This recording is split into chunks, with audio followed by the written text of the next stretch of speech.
So hey anime fans, the series name is What If Naruto Got Harem with Werewolf? So let's start the series. The more civilized part of humanity wouldn't consider organizing a mob to attack and attempt to kill a child, but that is exactly what they are about to do, or at least try to, because their target knows they are coming for him and he won't make it easy for them to find him. A storm is raging over the village of Konoha, and people are rushing around the streets trying to get home to escape the rain. "Blast, where did that demon go? We have to find him and kill him," someone yells from the crowd. They applaud and start splitting out into groups to search the entire hamlet. A 6-year-old child is sprinting toward the Hokage monument in a separate area of the village, hoping that no one will be able to find him. You might wonder why he is running. Since he is the Jinchuriki of the 10-tailed demon wolf, he is running. His name is Naruto Uzumaki, and he is adored by a select few, despised by the majority of the community, and ignored by the others. A noise from the bushes to Naruto's right takes him by surprise as he approaches the top of the Hokage monument. Thinking it was the villagers, he huddles close to the ground, waiting for the blows and the insults to come. After a few seconds of feeling nothing but the cold air and rain, he looks around and finds no one there. "Man, that was scary. I thought it was the villagers for a second there," he sighs in relief before beginning to walk into the forest, oblivious to the yellow eyes staring at him from one of the bushes. When he hears a second, frightening noise coming from his right as he is moving through the forest, he starts running as quickly as he can. After about half an hour, he spots what appears to be a cave and makes the decision to go for it in order to find some cover from the rain and whatever is pursuing him. He enters, sits down, puts his knees to his chest, and begins to sob in agony. "Why do they hurt me? What did I ever do to them?" He screams. He is still crying when he fails to notice a small creature approaching him from one of the bushes. It enters the cave, pauses directly beside Naruto, and then barks softly. When he hears the same bark, Naruto jumps a few inches and clutches his chest to try to calm himself. When he looks down, he sees a small silver and black wolf pup. He laughs to himself, "Hey there, you almost gave me a heart attack," after he has calmed down. The little wolf pup simply hops onto his lap and begins to lick away his tears, then hops off of his lap and sits down, happily wagging its tail. He says, "Thanks for that, I need it. So what are you doing out here? What about your family? They must be worried about you," and the wolf pup simply nods. "So you have no family then? You just like me." "I don't have a family either," he says, and the wolf pup looks down in sadness. "But hey, you know what, how about we become family to each other," he says. As soon as he hears this, wolf pup look into Naruto's eyes, he pouches on him and licks his face, saying, "Haha, cut it out, come on, stop it," before cradling the little wolf pup in his arms and saying, "Come on, let's get some sleep and wait out the storm." Hokage Tower, Office of the Hokage. "Come on, Naruto, where could you be?" exclaims the third Hokage, Hiruzen Sarutobi, as he frantically searches the village for his favorite grandchild using his Tomge no Jutsu. He has not yet found anything. Village's southeast sector. Our blonde hero is also being sought after by Tsume Inuzuka, the youthful matriarch of the Inuzuka clan, and her friend Kuramaru. As they move north toward the northern section of the hamlet, she asks, "Hey Kuramaru, did you get his scent yet?" "Nope, I can't smell a thing in this fucking storm. How about you?" he responds. She responds, "No, I can't smell anything either. Fuck, of all the days for this to happen, it had to be today of all days," as she turns to face the storm that is passing over the hamlet. She stops atop the Hokage Tower and starts to wait. After 5 minutes, Rin Inuzuka, Kakashi Hatake, Anko Madarashi, and Ibiki Marino are the 4 individuals that unexpectedly show up to Tsume's position. "Hey you guys, did you have any luck?" she asks them. "We couldn't find him anywhere in the village. I have my nin dogs out looking for him. I can barely get any sense in this storm," Kakashi responds. "It's fucking with your nose too, damn it, I hate this fucking storm. I can't smell a thing and so can't Kuramaru, Some responds. Ibiki responds with one of those grins that would make your spine tingle. Well, at least those fucking mobs gave up on chasing him. I swear each one of those stupid villagers deserves some time with me in the torture and interrogation cells. Anko responds with a childish pout. Oh, you get to torture and I don't. That's no fair if you ask me. To calm Anko, Ibiki responds, don't worry, I'll let you have half of them, okay? Anko says, yeah, I get to torture someone alright, I'm going to make them regret the day they ever thought about touching my Naruto-kun, sporting a smile that rivals Ibiki's. Rin adds, okay, Anko, we understand that you have a crush on him, in a humorous, prodding voice. Shikaku Nara, the Jonin commander of the Hidden Leaf and the Nara clan's representative in the Shinobi Council, interrupts Anko before they can say anything. Come on, you guys, the third Hokage would like to speak with the six of us, he says before turning around and shining away. The others simply follow suit. They are given towels to dry themselves off when they enter the Hokage's tower. Some knocks on the door and hears the Hokage say, enter. After everyone is inside, the Hokage continues to search for Naruto using his crystal ball.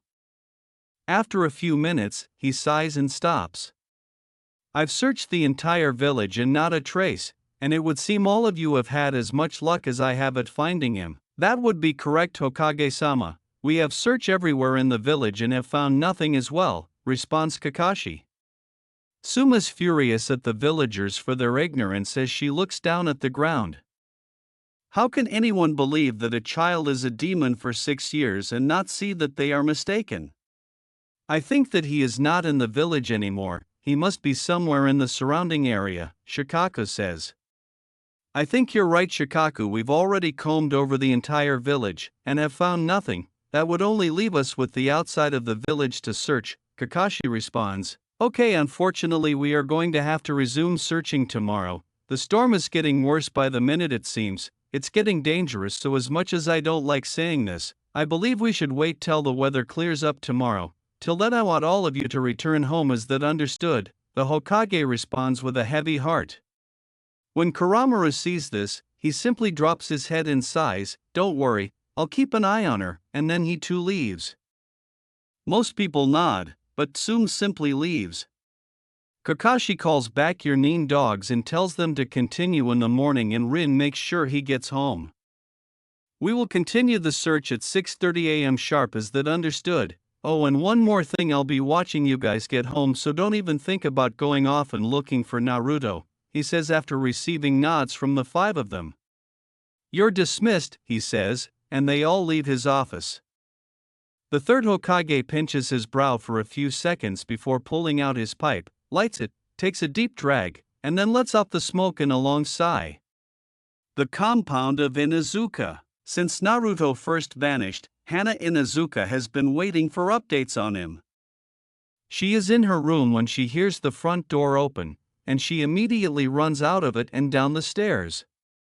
When she reaches the living room, she finds Kuramaru lying next to her and her mother sitting there with her knees in her chest. Mom, did you find him? Tsum simply shakes her head no, and Hana sighs. We are going to continue the search tomorrow and morning, hoping he can last that long until we get to him, Tsum adds in a trying voice as she kneels next to her. In an attempt to lift her mother's spirits, Hana adds, come on Mom, cheer up. We'll find him, and when we do, we'll cook him the biggest meal he has ever had. She gets up and goes downstairs to her room, while Kuramaru and Hana proceed down a long tunnel toward the kennels to take a warm bath. Yeah, you're right, he's going to be pretty hungry when we find him. Can you give Kuramaru a bath, then get him to bed, and while I take a shower, she adds. After getting out of the shower, Tsum goes to her room, changes into new underwear, and then curls up in bed. I hope you are okay, Naruto-kun, she says, before falling asleep. Skip 6 hours in the cave. Naruto's eyes twitch as the sun rises over the horizon, and he opens them slightly to reveal that the wolf pup from yesterday is still asleep in his arm. A tiny smile crosses Naruto's face as he turns his head to the right and notices the sun coming up. Looks like it finally stopped raining. That's good, maybe Tsunchan and the other will be able to find me. I bet you anything Kuramaru was pissed yesterday because he couldn't smell anything, even his own, but he laughs. Naruto's eyes widen as he feels the wolf pup waking in his arms and looks down to see it yawning. Hey, did you sleep well? The pup asks, nodding its head. Yes, I did. Thanks for holding me, he thinks to himself. Naruto responds, wait, I can understand you, in a startled tone. You can, whoa, that amazing, she responds, sounding just as startled. So what's your name? My name is Naruto Uzumaki. My name is Kimiko. I hope we can be great friends and I'm sorry about scaring you yesterday, she responds. Don't worry about it, Kimiko, I forgive you. So what do you want to do now that storm is over? I found something cool near the northern mountains. What, to go check it out? Kimiko says, pausing to consider her options. Naruto nods. Yes, what is it? It looks like a big shrine of some sort. It has all these wolf designs on it. They look so cool, she responds. That sounds so cool, I want to check it out. Now come, let's go. And they depart, heading further north towards the nearby mountains. Time skip, Northern Shrine, 3 hours later. When Naruto and Kimiko arrive at the shrine, they discover one of the largest shrines ever. It must be 30 feet tall and 50 feet wide, with wolf designs lining the building and 2 of the largest wolves he has ever seen carved on the doors. Naruto begins to feel strange as they approach, thinking, man, this is getting weird. It feels like I've been here before, as he hears Kimiko bark and looks down. Let's go check inside, maybe we'll find something cool inside, she says, and then heads for the large doors. Hey, wait up, Kimiko, let me open the doors, he says, following her to the doors. When they reach them, he begins to push on one of them and discovers that it is easier to do so. A gust of wind flies past him as he opens the door, and he coughs as he enters. The interior is just as stunning as the exterior, with 3 doorways leading into separate passageways and rooms, wolf statues reaching the ceiling, and exquisite and elegant wall designs.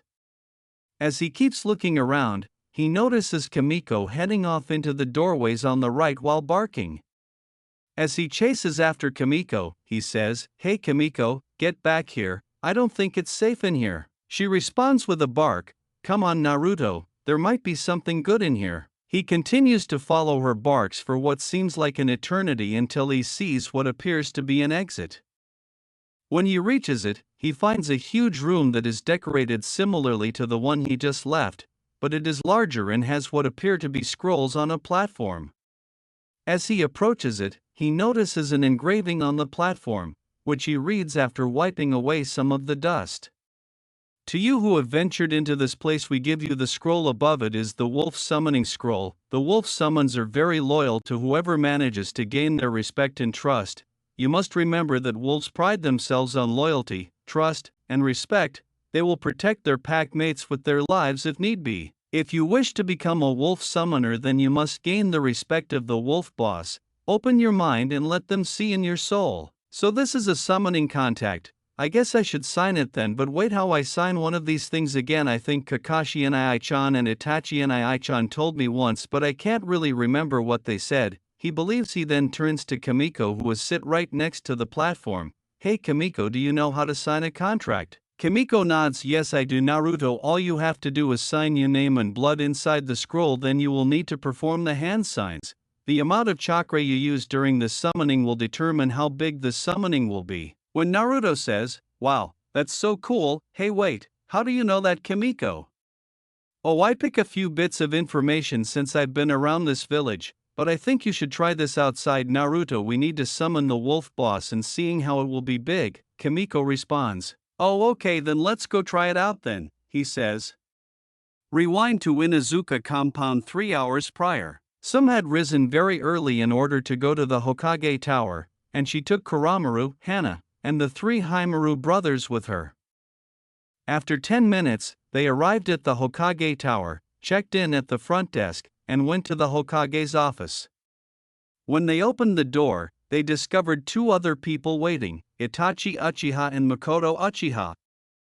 Together with Makoto's other son Sasuke, they are the only Uchiha in the Uchiha clan who are friendly to Naruto. Itachi and Sasuke have a strange friendship that appears to be more of a front than anything else. Then there is Makoto Uchiha, who sees Naruto as her third son but perhaps something more. Hello Tsum, I heard that Naruto disappeared yesterday, so I decided to come and help with the search, Makoto explains. I just got back from a mission yesterday night. That's when I heard from the third Hokage that he went missing, so I went and told my mom and Sasuke, and now we're here, Itachi adds. In a tired voice, Sarutobi states, the rest should be arriving soon, since Itachi and Makoto have decided to join the search that brings the total up to 18. So 18 people actually gave a damn about Naruto's well-being. That shows how much the village loves one of its own, Tsum rages. Shikaku responds, that would be correct Tsum, only 20 people in this sorry excuse for a village actually care for Naruto, before shutting the door. Oh, you're here Shikaku, and would you mind telling me who the other two are, asks Tsum. Kakashi and Rin enter via the window and comment, that would be Tucci and I am from the Ichirako ramen bar. When Sarutobi says, looks like Kakashi and Rin are here too, that only leaves the door is kicked open, and the person who did it is none other than Anko. Who else do you think is going to make a spectacle, even on a serious occasion? I hope we're not late you guys, it took us a while to get here, she says. Anko, if you ever break down my door again, I'm taking the repair costs out of your salary, is that clear? She asks, adding a little bit of killer intent at the end to make it final. She enters the room with Ibiki and the others, and Ibiki starts working on the door. She looks around and notices that everyone is shaking their heads. What?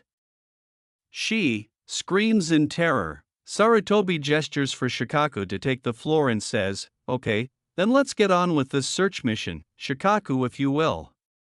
As you are all aware, at approximately 7:30 p.m. yesterday, a mob gathered in the east part of the village. About 50 of them pursued Naruto, and when they lost him close to the center of the village, they dispersed into groups of 4 to cover more ground. Based on the information we have, it appears that 7 Chunin and 6 Jonin were in charge of this mob.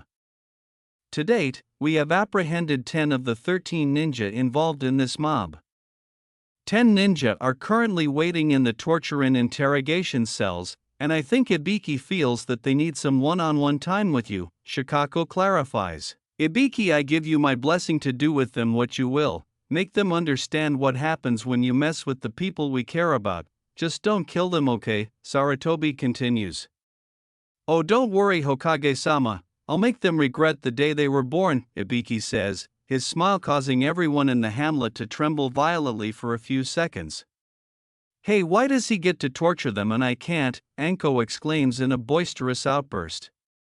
Because Anko, you can't control yourself when you are torturing someone who hurt Naruto. The last few times I'll let you torture somebody from one of those mobs, they nearing died from the torture you gave them, Sarutobi says. Touche, Hokage-sama, is what Anko says after realizing the veracity of his claim.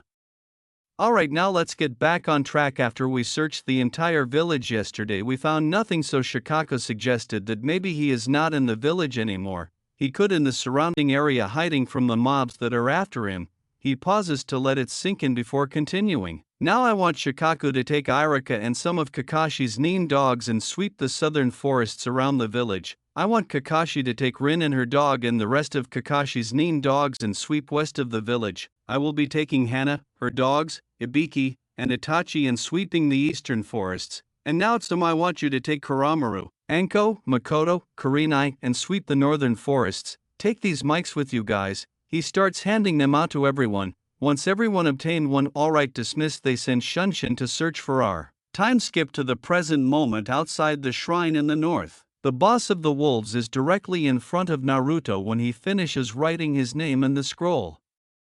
It is about 30 feet tall, has black and gray fur, razor-sharp teeth and claws, yellow eyes with silted pupils, ears that are mostly gray with black tips, and 9 tails that are swaying back and forth. When the smoke dissipates, a huge plume of smoke rises from the ground. Its eyes enlarge upon seeing Kimiko, and it glances down to see Naruto and Kimiko standing in front of it. "Is that you, Kimiko Wani-sama?" it asks. "Why are you here?" The wolf boss says, "It's been about 6 years since I last saw you." "Hey Shizuka-chan, how are you?"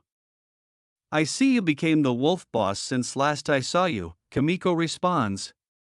"Wait, Kimiko, I thought you said you didn't have any family," she says. "In reality, Naruto is not related to you, she is more like what Kakashi and Itachi are to you." "How are you aware of them?" he shouts in a startled tone. She responds in a dejected tone, "That's because Naruto, I've been with you for 6 years now.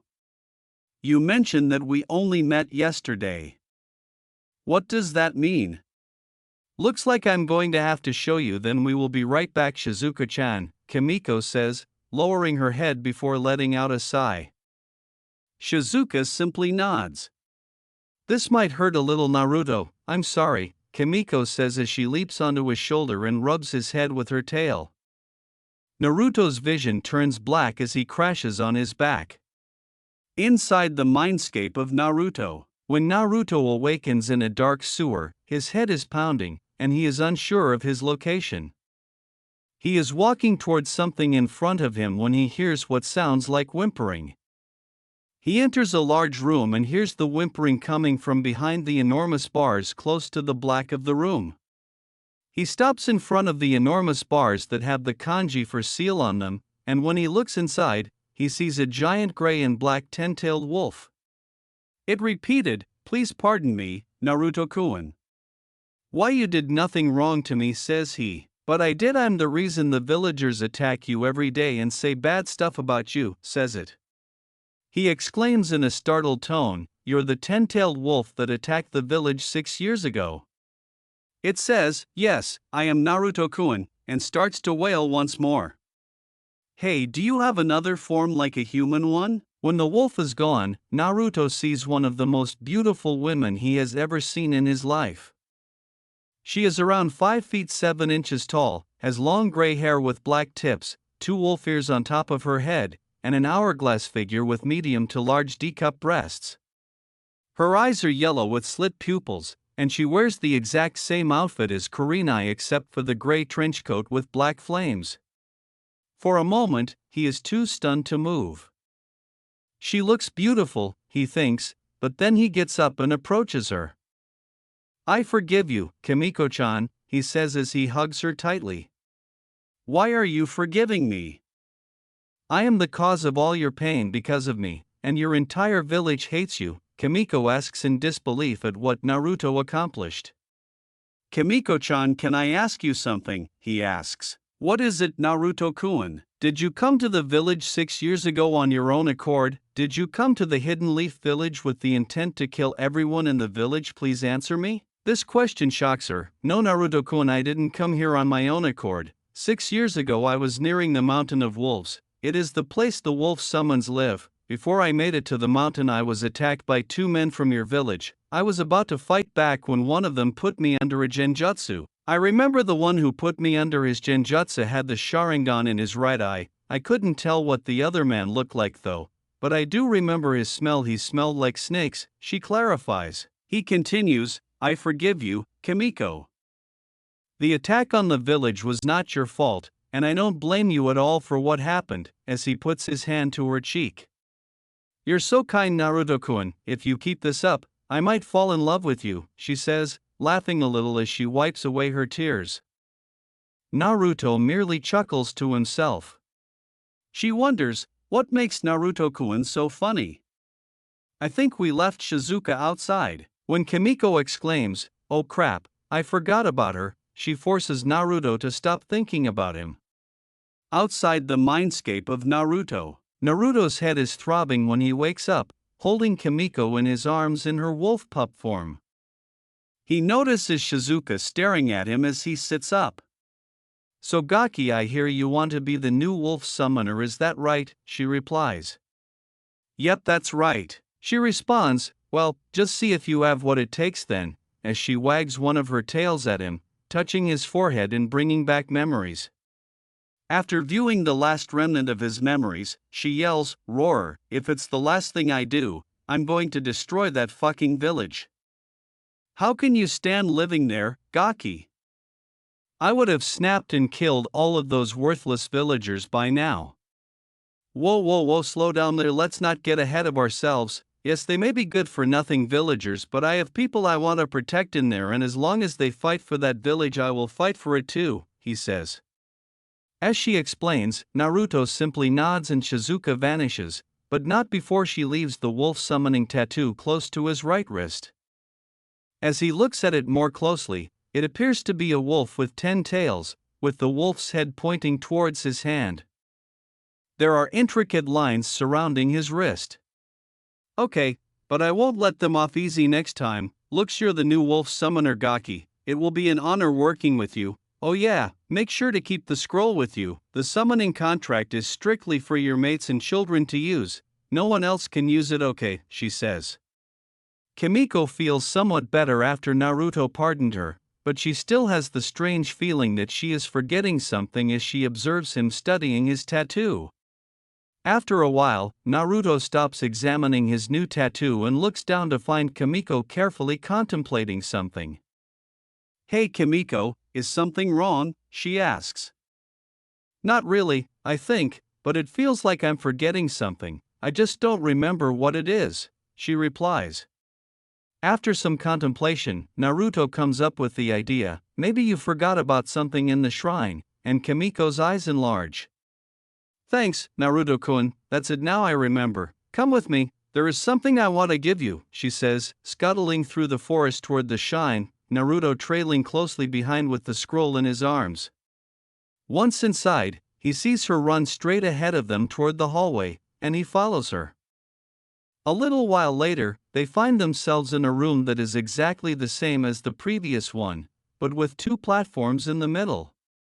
2 of the platforms have 3 swords on them, 2 of which have full black sheaths and are about the size of a katana, 70 centimeters, while the other platform has 2 scrolls on it. As he approaches, Kimiko jumps onto the scroll platform and touches one of the scrolls with her paw. Naruto reaches for the scroll and looks at it, and he notices that it has the kanji for loyalty on it. /n I don't know if the sword lengths are correct, so if they are not, I apologize. Kimiko yells, "Open it, Naruto, and read it," and he does so while she is seated on the platform. "The 3 swords in front of you are the legacy of Amaterasu, the celestial goddess of wolves and the sun, who left them on earth to help protect the wolf summoners pack. Use them to protect those you care about and keep in mind their names. The Nodachi is called Shiroi Inazuma, and the katanas are called Korwakaze. May they serve you and your pack well. If you are reading this, you have passed the wolf boss's test and are now a wolf summoner." The blade was full white with a blue cutting edge, and when Naruto takes Shiroi Inazuma out of its sheath, it feels as light as a feather even though it should weigh more than him. He then goes to the Korwakaze and removes the blades, which are also as light or even lighter than Shiroi Inazuma. The blades were full black, but the cutting edge was crimson red. After giving them another look, he puts them back in their sheaths and then turns to the final scroll, asking, "This is a storage scroll, Naruto, you can put stuff in it. You are going to use this one to store your new weapons in it. Now you have to channel some of your chakra into it to seal them," she explains, as Naruto unfolds the scroll and places both stands on it. "Whoa, that was cool," he says, rolling the scroll back up before turning to face Kimiko. "Now what do we do, Kimiko?" "Now we head into the main chamber and wait," he says with a startled expression on his face. "Why do we have to go there and wait, and for what?" he exclaims. "Well, Naruto, I believe Tsum, Kuramaru, Anko, Makoto, Kurenai are looking for us right now, and by their sense they are extremely worried about you," she says. "They're worried about me," Naruto says with a dejected look. "All right, let's head into the main room now." After grabbing the 3 scrolls in front of him, he makes his way to the main area to wait for his loved ones. With the group of Tsum, Some and her party were heading north to look for Naruto, but they haven't discovered anything yet. They have swept through 75% of the northern forests and haven't found anything after 2 hours of searching. Hey Tsum-chan, have you or Kuramaru gotten his scent yet? Adds Anko. Kuramaru yells, not yet, Anko, the ground is still too wet for anything to come up. They then continue northward, and when they are almost 2 miles from Konoha, Kuramaru abruptly changes direction and heads east. Kuramaru, you got something? Tsum asks. Yes, even though it's faint, I can smell Naruto, he says, accelerating to keep the scent going. When the others hear the news, they all start to accelerate as well, and they all think the same thing. I hope you are all right, Naruto-kun. 5 minutes later, they arrive at the cave where Naruto was before. They search inside but find nothing, which depresses them a little, so they start looking about. His scent is strongest in the cave, but what puzzles me is that I smelled a wolf in there too, Tsum says. You don't think it hurt him, do you? Makoto said uneasily. Kuramaru responds as he emerges from the cave, don't worry, there was no blood from what I can smell, and from the smell I can say that it was a wolf pup, female to be more precise. I wonder where he is, Kurenai asks out loud, and the girls calm down a little when he explains. Yeah, he is not here. Where could have gone, Anko responds, a little frightened, which causes the others to start worrying as well. They approached Tsum, who has discovered something. You guys, I have found his scent heading northwest. Kuramaru sniffs the area and concludes, she right. His scent is definitely heading in that direction, and what's more, the wolf pup is heading in the same way, which means he went that way and she followed him, or she went first and he followed her. Alright, we can figure out who followed who later. Let's get to Naruto-kun first, Tsum responds. Anko lashes out again, saying, hey, he's my Naruto-kun, not your Tsum-chan. Kurenai interjects, hey Anko-chan, he's not yours, he mine, so back off, into her assertion. Makoto adds, no, he's not yours either, Kurenai-chan, he is mine, so she doesn't lose the opportunity to claim Naruto as her own. They continue in this manner for roughly 10 minutes. Kuramaru just shake his head. If the Hokage planned this from the beginning by sending the 4 of them to get Naruto, I swear to Kami that I'm going to tear up his Ika books and pee on the piece, but I got to hand it to the kid. He has 4 older women going after him. I'm so proud of him. He wipes away a tear at the final section. As much as I would like to see a cat fight, shouldn't we be looking for Naruto? He asks, recomposing himself and barking at them to stop fighting. He then begins to walk in the direction of Naruto's scent, and they all turn back to face one another, nod, and give each other a final look down before heading out. After 40 minutes of running through the trees, they start to see the northern shrine. Do you girls think he could be in there? Kurenai asks. Yup, his scent is definitely head towards that shrine. Tsum rests. They leap out of the tree line and run toward the door. Inside, they see only darkness. As their eyes adjust to the darkness, they finally see Naruto sitting with his back to the wolf statue in front of them. They rush to check him out and find no injuries. When they reach the door, Naruto starts to wake up. He senses people around and instantly becomes frightened. Please leave me alone, he says, trying to protect his face and his head from the blow he believes is about to strike. Kurenai tries to reassure Naruto by saying, calm down, it's us. Inoheim, Hibiheim, Megumiheim, Karasoheim, Maruchan, how are you guys? He asks, his eyes widening as he looks up. Kuramaru simply sighs, at least he could have given me a better nickname than that, as the girls blush at the nicknames Naruto has given them. Kurenai utters the timid words, Naruto, why did you give us those nicknames? /n add Hinata-style stammer in there, I'm not competent enough to do it yet. It's because I care about you girls a lot. You were some of the first, if not the first, to truly care about me, Naruto said, and the other girls nodded their heads in agreement, curious to hear his response. You probably don't know how much you all mean to me, You all have places in my heart, you are all precious to me. I would protect you all with me life if need be, he said. This kid is something else, he has the heart of an alpha in him, Kuramaru said with a smile as the girl's blush increased 3 times, matching Hinata's. Naruto tried to get up, but he was too exhausted, and it didn't help when a wolf pup tried to get you to lay back down by jumping on your face. Naruto yells, "Darn it, Kimiko, what are you doing?" Kimiko yells, "Lay down, Naruto-kun. You need to rest." "No, Kimiko, I don't need to redash," but he faints before he can finish. The females go to check on him again after noticing that he is passed out. Kimiko yells, "Don't worry, he just passed out from using too much chakra?" Kuramaru simply nods and says, "He'll be okay, girls. He just used too much chakra is all." Kimiko goes to him for assistance after realizing that he doesn't understand her. Asked Tsum, "How do you know that, Kuramaru?" "Because she told me, and since I'm part wolf I can understand her," he replies, pointing at Kimiko sharply.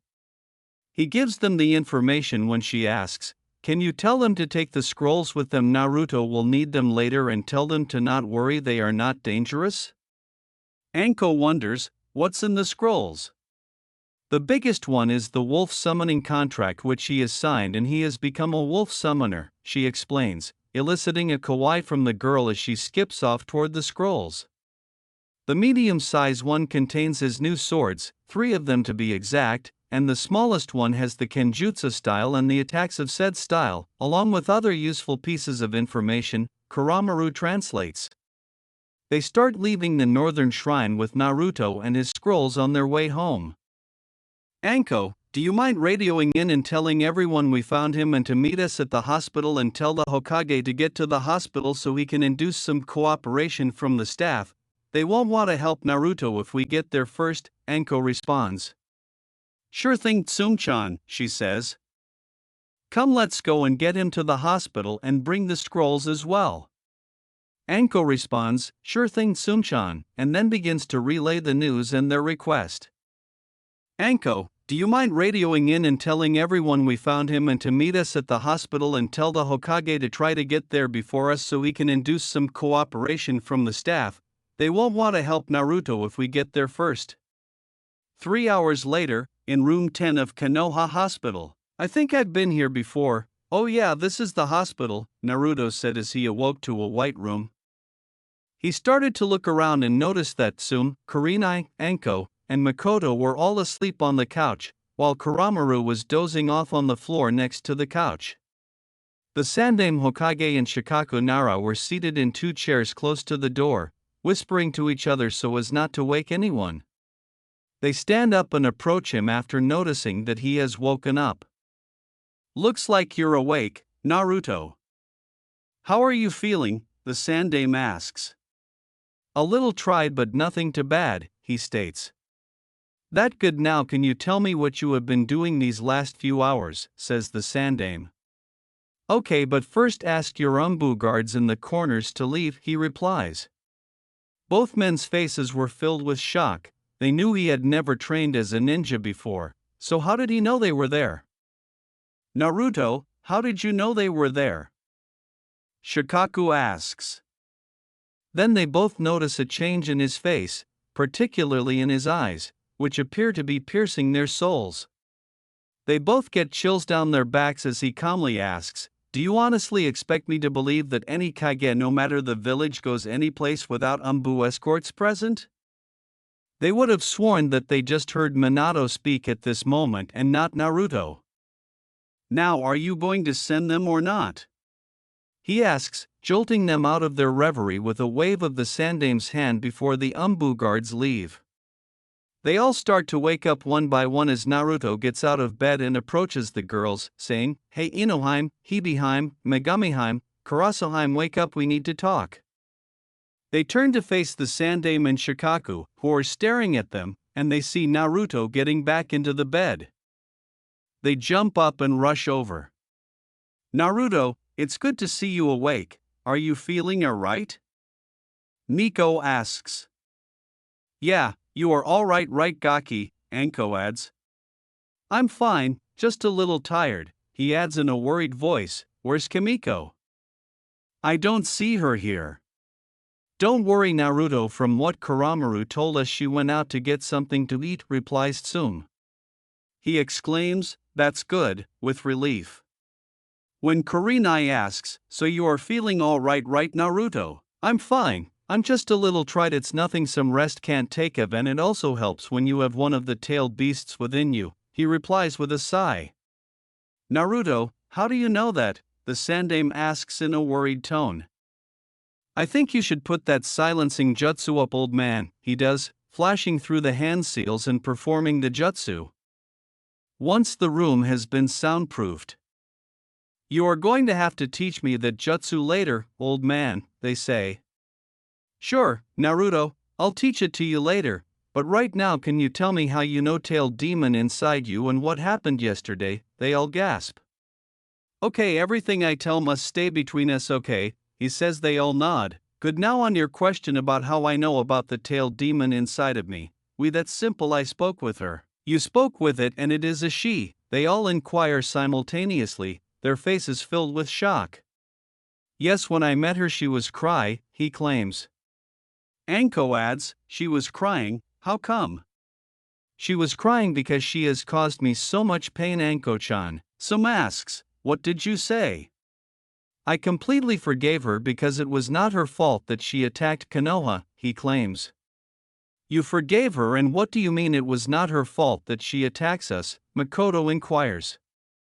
That's because Karasuheim, she was being controlled by two ninja from this village. The chamber was filled with shock. Kurenai wonders, who would try to control a tailed beast and then attack their own village? I don't know who they are, Megami Haim, but she did give clues as to their identities. Shikaku inquires, and those clues would be, well, she told me that the one who took control of her used a genjutsu, and she saw the Sharingan in his right eye, he says, pausing to give it some thought. Makoto gasps, how could someone from my clan do this? Tears are streaming down her face, and Kurenai comforts her. A few seconds later, he continues, the other one she didn't really get a good look at, but she did say that he smelled of snakes. Sandaime and Anko recoil at this information, and Naruto remarks, it could be that both of you know who it is, do you? Anko is fighting back tears, and the Sandaime is looking down with a dejected expression. As Anko sobs from all of her memories, he says, yes, we know who it is. His name is Orochimaru. He was a student of mine and Anko's sensei. He was power-hungry and one of the candidates for the 4th Hokage position, but I didn't choose him. I saw the evil in his eyes, that is why I didn't choose him, and because of that he became a missing ninja. Naruto smirks, so he couldn't handle you giving the Hokage position to my father, so he ran away. How did you about your father, Naruto? Sandaime asks with concern. Naruto just sighs, it not that hard to notice, I mean takes off the whiskers and I look just like him, and my mother is Kushina Uzumaki, I believe. That is right, Naruto, she is your mother, Sandaime says. There is one thing I would like to know, Sandaime-sama, Naruto says. And what would that be, Naruto, says he. What happened to her? Most of the books say she died during the 10-tailed demon wolf attack, Naruto inquires. Actually, Naruto, we don't know what happened to her. During the attack she was still in the hospital after giving birth to you, but after the attack she was nowhere to be found, Sandaime explains. Tragically, Naruto responds, oh, I see. Naruto, could you tell us how you ended up at the Northern Shrine? Shikaku asks after a few minutes of silence. Sure, Shikaku-san, he says, then goes on to tell them how he got into the cave, met Kimiko, and then went to the shrine. He then explains about how he became a wolf summoner and the swords. When he's done, they're shocked that he became a wolf summoner so young. Kurenai congratulates him, saying, that's awesome, Naruto-kun, you get to be a wolf summoner.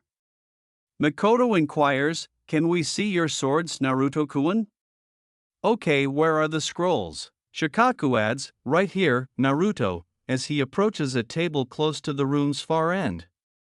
When Shikaku hands it to him, he unrolls it on the bed and channels some of his chakra into it, unsealing the swords that emerge with a poof.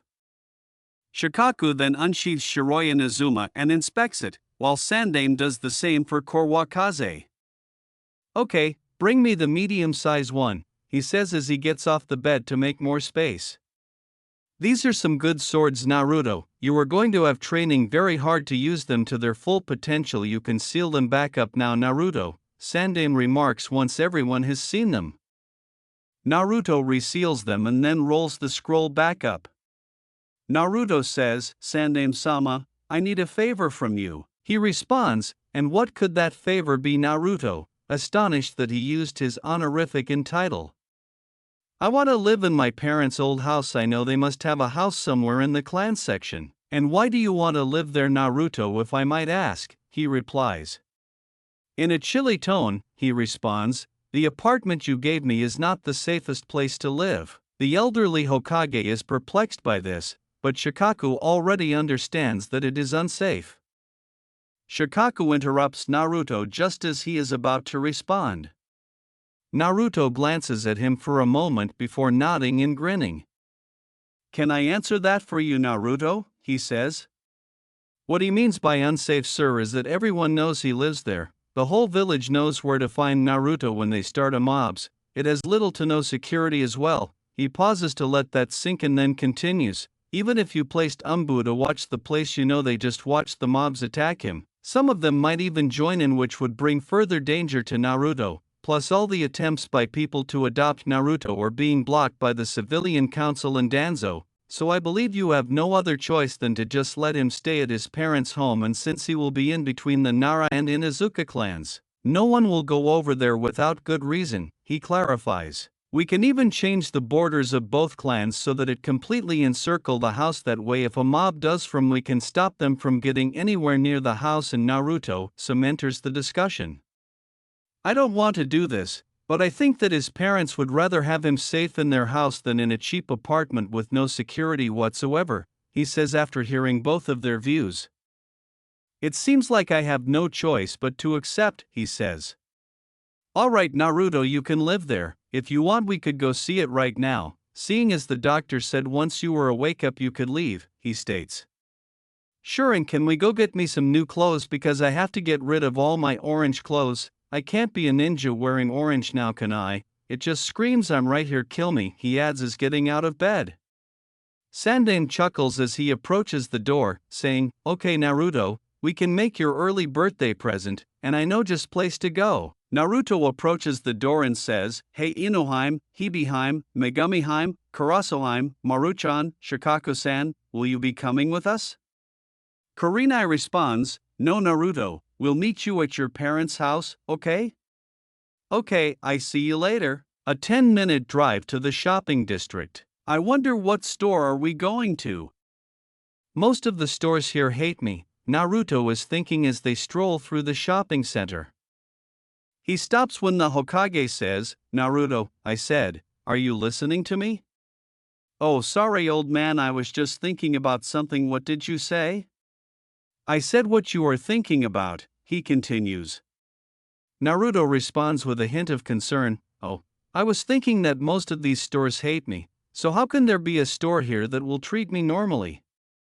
Sandame simply sighs when she hears the worry in his voice. He ought to have realized that the store would despise him. He replies in a soothing voice, "Don't worry, Naruto, the owner of this shop is an old friend of your father's, and he will treat you right." "Wow, so he knew about my dad. Well, maybe sometime he can tell me something about him." They arrive to the store 2 minutes later, and Naruto was astounded to see how enormous and 3 floors tall it is, something he has never seen before. "I see someone shocked," the Sandame exclaims, laughing as he enters. The owner asks, "So does he know about his parents?" and the Hokage simply nods.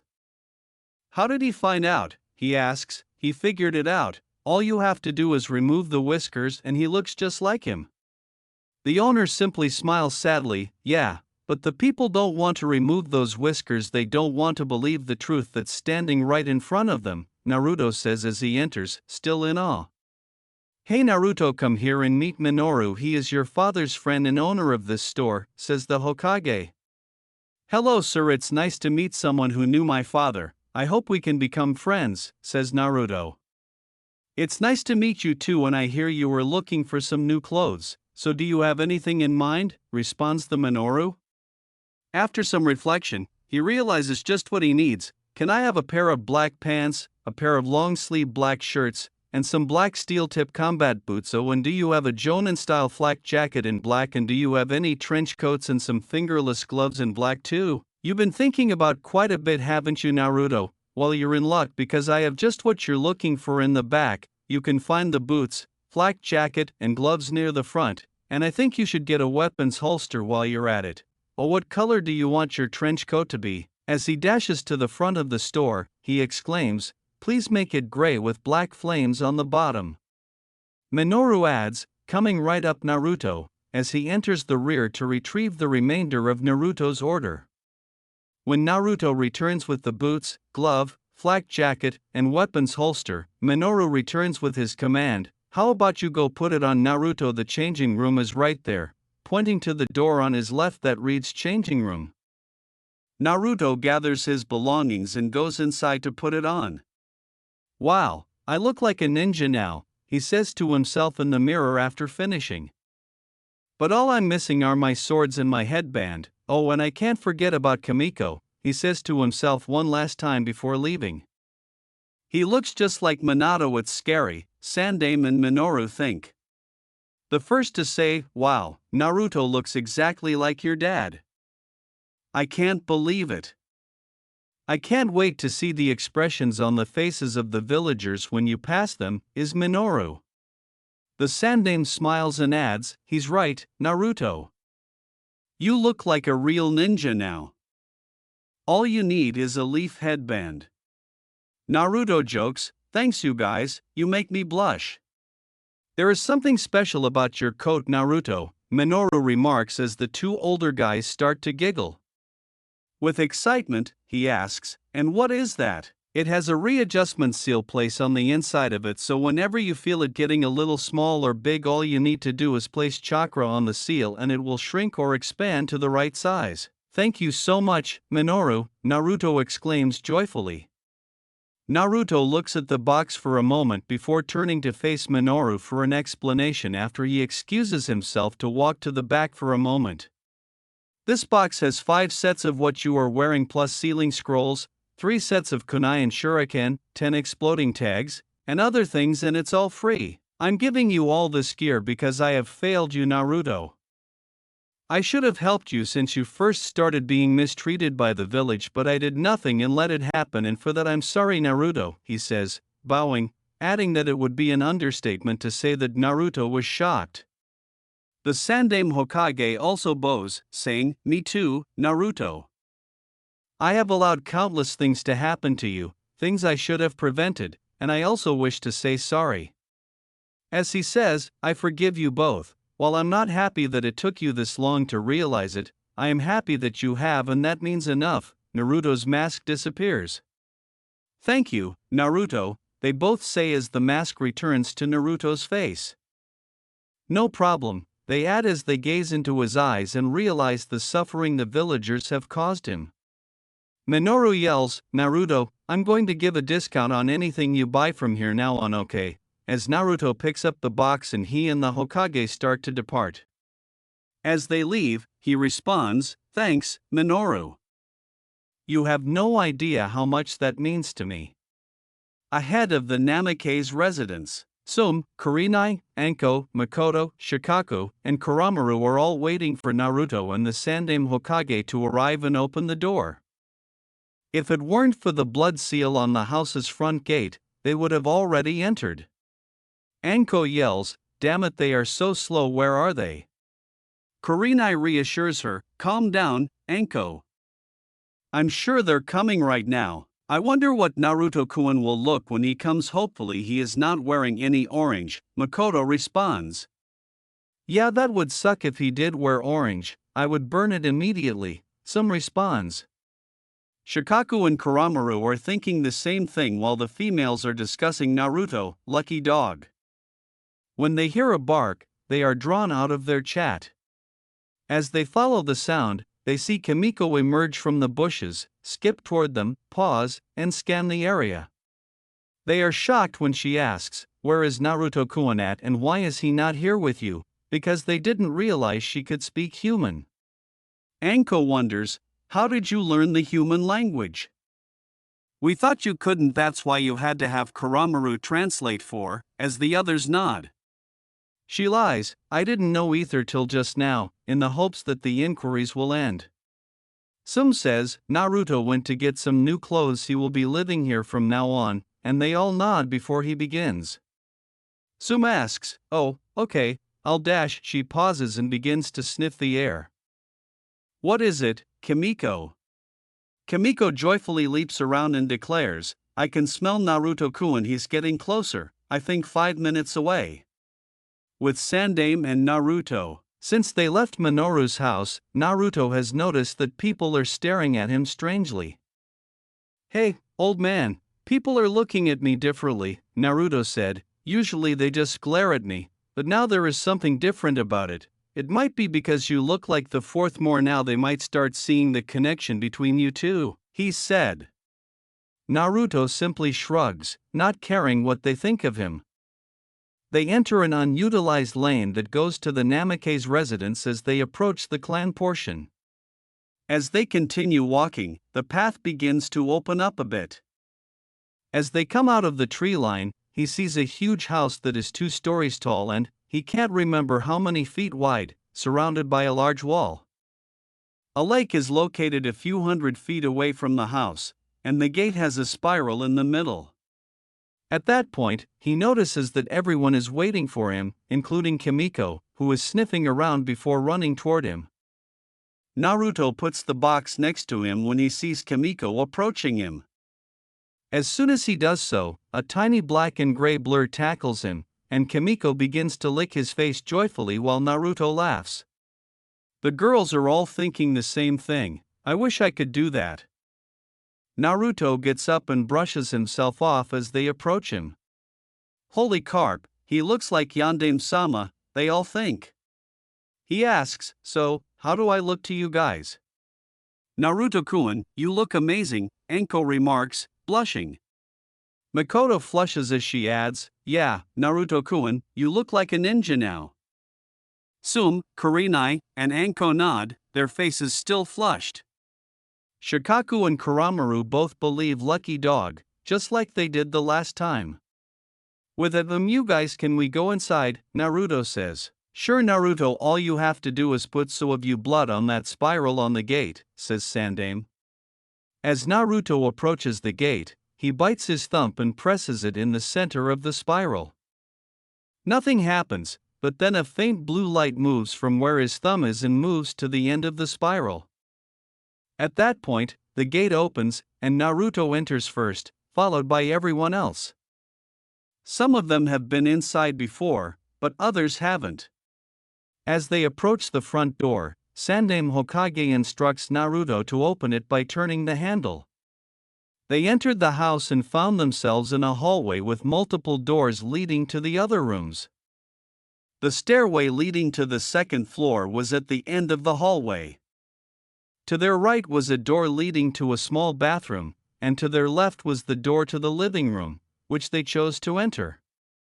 The living room was rectangular in shape, with a large sofa that could seat 6 people, a smaller one that could seat 3, and a low table between them. He approached the dresser slowly, trying to take in every detail of the room, and he took one of the pictures, which showed 3 children and a white-haired sensei standing behind them. Naruto recognized the blonde boy and knew that this was his father and his team from their Genin days. The white-haired man behind them was unquestionably Jiraiya, also known as Erosenin, and he met him a year ago, and it was an interesting meeting. Rewind to 1 year ago. One night, after escaping the pursuing mob, Naruto decided to take a shortcut through the woods near the hot springs to return to his apartment. When he heard someone giggling, it wasn't the girls. He went to investigate and discovered a man with a long mane of white hair down his back in a ponytail. He was wearing a red GI, a green undershirt, and Geta sandals. His pants were the same color as his undershirt, and he was writing in a black notepad with a piece of tissue paper in his nose. Naruto did the only thing that came to him. He called him a pervert loud enough for the girls to hear. The old fool did the most foolish thing he could have ever done. He leaped forward, knocked down the wall, then turned around and yelled, "I'm not a pervert, I'm a super pervert." Naruto was already hiding in the bushes by that point, and it would be foolish for him to remain there. Jiraiya turns around and discovers the two Kunoichi, Enko, and Kurenai, who are the ones he really fears the most. They both appear to be prepared to kill, and for the next half hour, the Konoha is filled with cries of pain. After they are finished, they throw him out of the hot spring area and replace the wall. He is a bleeding mess when Naruto arrives. "Was it worth it?" he asks, and Jiraiya suddenly stands up as if nothing had happened. "Of course it was worth it," he exclaims, and Naruto simply shakes his head. Even though he already knows, he asks, "So what's your name, Gaki?" "My name is Naruto Uzumaki, and what's yours?" "It's Jiraiya, I'm on the Sannin of this village," he replies. "So Aro-Sennin, what are you doing peeping on women?" "Don't call me that, Gaki, and if you must know, I was doing research," he states. As he leaves, he remarks, "I see that you continue doing your research. I have to get home before the thugs discover me." "Hey, wait, what do you mean by mobs, Gaki?" he says, although he already knows what's happening. He was hoping that Minato's insertion of the 10-tailed wolf within Naruto wouldn't cause this. "Belief or not, this entire village wants me dead, which is why there are mobs chasing me," Naruto says, stopping and turning his head around with his mask gone. His eyes show Jiraiya all the pain and sadness. "I don't know how many times they have brought me to an inch of death, but I have always survived. People glare at me, other kids beat me up and pick on me. I can't shop for my own stuff because the store owners either hit me or overcharge me. I hate this village and villagers in it. I don't think there is anything they can do to make up for what they have done," he says, leaving Jiraiya stunned. Flashback end. He returned the photo to its original location and then glanced at the one next to it, which featured his father and his own generation squad. He recognized some of the faces, but he also recognized Kakashi, Rin, and another person, whom he would later question about their identities. He turns away from the picture and decides to go upstairs, but as he gets there, he finds himself in another hallway with several doors in each direction. He begins to open them, but he hesitates when he reaches the last one, and when he looks up, he sees Tsum staring at him with a sad expression on her face. "You don't have to go in you right now," she says, "but I feel like I have to Inuheim," and he opens the door. The room is large and roomy, with a large closet for what he assumes to be his parents' clothes, a large bed, and another door leading to a large bathroom.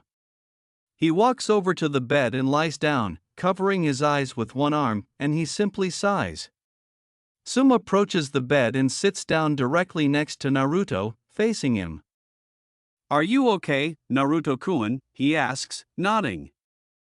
"Yeah, I'm fine, Inuheim. I just need some time to think. Do you think you guys can give me some privacy?" Tsum nods. "Sure, Naruto-kun. I better get back home anyway. Hana might think I'm doing something weird if I'm going for too long," she giggles as she approaches the door. "Good night, Inuheim," he says. 2:30 am at the Hokage Tower. A figure is moving through one of the Hokage Tower's hallways when it comes across a door. It opens it, then goes inside and closes it as quietly as it can. As it gets closer, it removes a large scroll from a platform near the back of the room and replaces it with the one on the platform, being careful not to knock off any of the alarm tags placed there. When the switch is finished, it moves back towards the door, opens it, and then closes it. It then moves into the hallway and toward one of the windows, opens the window, climbs out, then closes it, hops to a nearby tree, then starts swinging down branch by branch until it reaches the floor, disappears into the forest, disappearing from view with the scroll in its hands. At 6:30 a.m., the Namikaze household. Naruto is just waking up in the morning when he opens his eyes to see the sun shining through the window. "Damn, I must have fallen asleep after Tsunchan left," he says as he gets out of bed and heads downstairs to investigate the area more thoroughly. He discovers a large kitchen and another bathroom downstairs, as well as his dad's office and library, which contain hundreds of books and scrolls. Near the far ends of the library, there is a cabinet filled with jutsu scrolls, arranged by class, with S-class at the top and E-class at the bottom. He closes the cabinet and then continues to explore the library, finding a section called Fuinjutsu, sealing techniques. He picked out a large book from that section that contained all the various seal types. They were arranged by class, just like the jutsu cabinet. He was going to learn a lot from this library when he noticed a door close to the back and to the left of the jutsu cabinet. He put the book he was reading away and went over to it. It read Kenjutsu, Forbidden Techniques, on top of the door. When he tries to open the door, he discovers that it is locked. "I wonder how I can open it. There is no keyhole, so there is no key for this door," he muses for a moment before placing his hand on the handle and channeling some of his chakra into it. He then turns and hears the door click open, so he pulls. He enters a small room with more scrolls. It is roughly the size of his old room back at the apartment. The scrolls were all neatly arranged, and he notices that there isn't any dust in this room. In fact, the entire house isn't covered in dust. The Sandame must have something to do with this place being so clean, he mull. He turns around and exits the room, finding Kimiko dozing on the couch. He approaches her and begins to pet her, observing her tail bouncing joyfully back and forth. Kimiko starts to awaken and glances up to see Naruto. "Good morning, Naruto-kun, did you sleep well?" she inquires. He responds, "Yes, I did. You eat already?" "Yep, I did. I caught a couple of rabbits near the house. How about you?" "I haven't yet, but I'm not that hungry right now. I was going to go walk around the village for a little bit. Do you want to come with me?" he replied. "Sure, I would love to go." He says, "Okay, let me just take a shower then we'll go," as he makes his way to his parents' room and enters the shower. Wearing a towel, he emerges from the shower and discovers the box containing his clothes that he received from Minoru. He opens it and begins to remove the clothes and equipment, placing everything in one of the room's dressers. He unseals his swords and places both of the stands on the dresser. After putting on his clothes, he heads downstairs, where Kimiko is waiting by the door. She jumps onto his head as he approaches the door. He opens the door, wakes up, and shuts it after him. About half an hour later, Naruto has been walking for a while thinking about a specific ninja. "Now that I have the look of a ninja, I need to start training. Maybe Kakashi and Ai-chan could help me," he says, not looking where he is going, and he bumps into someone, knocking them over. It's Hinata Hyuga, who has dark blue hair, fair skin, and white eyes with a hint of lavender. She was wearing a cream-colored hooded jacket with a fire symbol on the upper right and left sleeves, as well as fur around the cuffs and hem, and navy blue pants. Although Naruto has seen her before, he has never spoken to her since she normally has bodyguards with her, and they despise him. He runs over to assist her up and observes that she is blushing. She is kind of cute when she blushes, he thinks. /n you guys and girls will just have to imagine it because I am unable to mimic Hinata's stammer. He clenches his head and asks, "Are you okay?" "I apologize for not paying attention to where I was going. My name is Naruto Uzumaki, by the way." "My name is Hinata Hyuga. Thank you for helping me up," she replies. "No problem. So what are you doing today, Hinata, if I might ask?" "Well, I was going to see my sensei so she could help me with my training," she explains. "Oh, and who is your sensei?" She says, "It's Kurenai Yuhi." "Oh, so she is your sensei. I didn't know that. Mind if I come along? I know her. It would be cool to say hi to her," he replies. She adds the suffix, which makes her flush even more. Sure, Naruto-kun, you come, she says, noticing Kimiko on Naruto's head. Is this your dog, Naruto-kun? She asks. As they stroll together, he clarifies, yeah, but she is not a dog, she is a wolf, her name is Kimiko. Naruto-kun, where did you get your clothes? She inquires. I got them yesterday, it was an early birthday present, so how does it look on me? Questions him. The statement, you look great, Naruto-kun, makes her flush even more. They carried on talking in this manner for the remainder of the walk until they ran into Shino Aburame, one of Naruto's close friends. He has pale skin, dark bushy brown hair, and a sea green jacket with a high, upturned collar. He also wears dark sunglasses. His clan uses bugs, and they have insects living inside of them. /N can be a little creepy, but he is still a badass. Naruto says, hey Shino, how are you doing, man? I'm good, Naruto, and you are looking good, he says. Naruto asks, thanks, man. Do you know Hinata-chan? But before Shino can respond, they hear a thump, and they quickly approach Hinata, who is on the ground with her blush at its highest.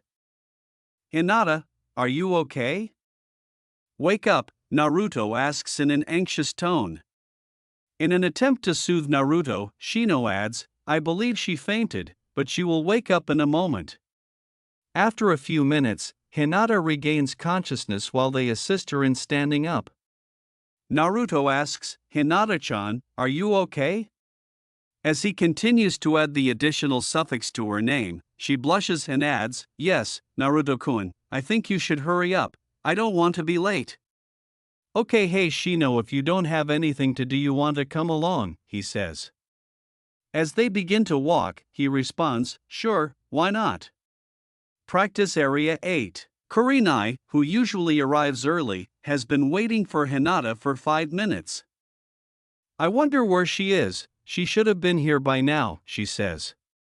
After 15 minutes or so, she starts to panic, but before she can run off and find Hinata, she notices that she is entering the training ground with Naruto on her left, Shino on her right, and Kimiko on Naruto's head. They appear to be enjoying themselves, and when they finally reach her, they say, I'm sorry I'm late, sensei, but I bump into Naruto-san and we started talking, then we meet Shino-san and we lost track of time, Hinata explains. It's okay Hinata, just don't be late too often, okay, she replies. Naruto inquires, how are you, Kurenai-san? I'm doing good, Naruto, and how are you doing? I doing better, just came to says hi and to escort Hinata-chan here, but now I have to find Kakashi. Do you want to come along, Shino? He adds while staring at Shino. He responds, sure, let's go. As they depart, they bid farewell and start looking for Kakashi. They choose to check his usual locations, and after a few spots, Kimiko and Shino detect his scent. They eventually find him lying down in a clearing, reading his favorite orange book. So I hear you guys have been looking for me, what's up, he says, keeping his eyes on his book. I was wondering if you could teach us some jutsu, Naruto says. Kakashi takes out 2 pieces of paper and gives one to each of them after giving it some thought. Do you what those are? He asks. Both of them declare, it's chakra paper. Shino goes on to say, it will tell us what element we have. He offers them his well-known one-eyed smile and says, correct, all you have to do is channel some of your chakra into and it will show us. When both of them channel their chakra into the paper, Naruto's paper is torn in 2 and the pieces wrinkle, while Shino's paper turns to dirt and crumbles away, while the other portion ignites and turns to ash. His smile widens as he says, wow, Shino, you have earth and fire chakra. I have some jutsu I can teach, handing him a scroll that contains 3 jutsu of each element. He turns to face Naruto and remarks, you have a rare combination, Naruto, you have wind and lightning element. He takes out another scroll and says, this is similar to the one I gave Shino, but it has wind and lightning jutsu. He asks Kakashi, hey, can you teach us the Shunshin no Jutsu? Shino simply nods. He hands them each a scroll before departing in a flurry of leaves. Okay, this scroll should help you learn it. I would help, but I'm late for a meeting with Hokage. Maybe I can teach you more some other day. See ya, he adds. Damn, I want to do that too. Oh well, what are you going to do now, Shino? I'm going home. I need to get ready. I'm going to get a new colony of Kikachu bugs in 2 days. Naruto says, okay, good luck with that, and walks away. About half an hour later, Namake's compound. Kimiko jumps from Naruto's head as he opens the front gate and says, there's something I want to give you, it's inside. As he opens the front door, he asks, what did you get me, Kimiko? He follows Kimiko as she dashes inside and up the stairs to his room. As he approaches, he opens the door and watches her go beneath the bed and roll a large scroll out from behind it. Please don't let it be what I think it is, he thought, even if he questioned, Kimiko, what is that scroll? Her words, it's the scroll of seals. As he pinches the bridge of his nose, he thinks, I knew it. Why do you have the scroll of seals? Questions him. Her adorable words are, because you need it right now, so I took it. How were you able to get it back here? You are a wolf pup. I may be a wolf pup, but you forget I am the 10-tailed demon wolf pup. I can switch into my human form too, but I can only be in my human form for about 2 hours. It leaves me complete drained after I turn back, she says. After a few seconds of looking at the scroll, Naruto finds a useful jutsu. This one looks like a good one. Kagebunshin no jutsu. Let's go outside and try it, he says as he rolls up the scroll and goes outside. I see, well let's check out then, he says as he approaches the scroll, picks it up, and places it on the bed. Kimiko leaps on the bed and watches him unroll it. About 100 feet from the house, he sets down the scroll and starts to try it. After 2 hours, he finally succeeded in creating solid clones, saying, yes, I finally did it, now what should I do? At that point, he looks at the scroll and notices another excellent jutsu, called Taju Kagebunshin no Jutsu, which was similar to the Kagebunshin no Jutsu but on a much larger scale. Since he already knows the fundamentals, it takes him less time to finish this one than the Kagebunshin no Jutsu. Alright, now that's done, let's get to some different type of training, he adds. He ponders, then dashes back inside and retrieves his swords, some training weights, the Kenjutsu scroll, the Shunshin scroll, and the Jutsu scroll he received from Kakashi. From what I recall, Kakashi Nai-chan and Itachi Nai-chan told me that when I become a genin I would need to work on my chakra control, so my Jonin sensei will train me to do tree walking and water walking. Okay, let's do that then, he says. He puts the swords on, placing one on his left shoulder and one on his right for the Korwakaze and one on his back for the Shiroi and Izuma. He discovers that they don't weigh him down as he had anticipated, saying, wow, it feels like I don't have them on, that's really cool. He chooses to let his clones practice the Kenjutsu, Genjutsu, and Ninjutsu, creating 415 of them and starting to give orders. As 200 of them begin working on water and tree walking, he adds, okay, I'm going to need 200 of you to go work on chakra control. He divides the 100 of them in half, with one half practicing the styles and the other half practicing the attacks. Now I'm going to need 100 of you to work on the Kenjutsu style and the attacks, he adds. Then they follow his instructions. I want 100 of you to go inside and look for any lightning jutsu, wind jutsu, and genjutsu. Once you find them, come outside and work on them, he adds. He says, now you 15 will work on the Shunshin no Jutsu, and they comply. Kimiko approaches Naruto and takes a seat on his lap as he approaches the scroll of seal, unrolls it, and begins searching through it for any other useful jutsu to learn. Well, at least I learned the Shunshin no Jutsu. Hello, what are these two jutsu? These look promising, although it seems that I'm going to need to research these more before I can do them, he thinks after spending 2 hours studying the scroll of seal. He discovered the hard way what happens when dissipating more than 10 clones once. He passed out for 30 minutes and woke up with a terrible headache. Kimiko says, Naruto, may I ask you something? He continues to read and responds, "Sure, what's up? What are you going to do once you become a ninja? Are you going to try to become Hokage or what?" she inquires. He thinks about it for a sound before he says, "I'm going to leave here, that's first and foremost, then I'll figure out what I'll do then. I'm in the planning phase, so I need to do some more time to think about it and maybe get a little help from someone who is very smart." "I see. Well, what about the girls? You are not going to leave them here," she says. As he gets up and makes 51 clones, Naruto's face softens. He tells them to practice other jutsu, such as Kawarimi no Jutsu and Henge no Jutsu, and instructs the last clone to place the scroll of seals in the Kenjutsu room. "If they want to come with me, that's their choice, but if they want to stay, that's also up to them as well. I am not in control of their lives," he says. 6:30 p.m. He is lying on the ground after training with 20 clones on his Kenjutsu. He is getting better, but he doesn't feel like it. An hour ago, he decided to dissipate the clones he had trained. When he was done, he discovered that he had learned and mastered the following jutsu: Kawarimi no Jutsu, Henge no Jutsu, Futun, Rankuden, Futun, Shinkajoku, and Raitun, Shirchu Shirbari. He learned and mastered these, but he still needs to master some of the others.